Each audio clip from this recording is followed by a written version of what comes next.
So yun, magandang araw mga idol. Ako nga pala si Papa Tolits, isang builder, electrician, mekaniko. Believe din ako sa kayabangan mo no? At nagbi-build ng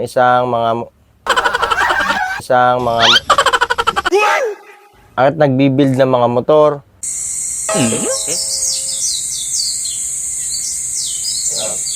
Pang show. So yun, kung makikita po ninyo, ito po yung mga pyesa gaya po nito. Ito po ay Rider 150 na galing pong sabog at nabili ko lang po sa halagang 6,000. Nabili ko lang po sa halagang Mabuti na lang. Sinunod ko ang payo ng aking mga magulang na huwag ako masyado magiinom ng kape dahil masama sa aking kutis.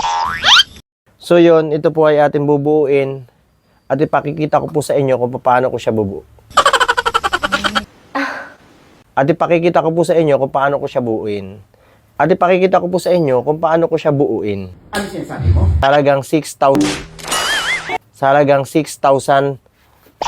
Nabili ko lang po sa halagang 6,000. Believe din ako sa kayabangan mo no? Talaga isang hirap mag-vlog. Putang ina, gigil na gigil.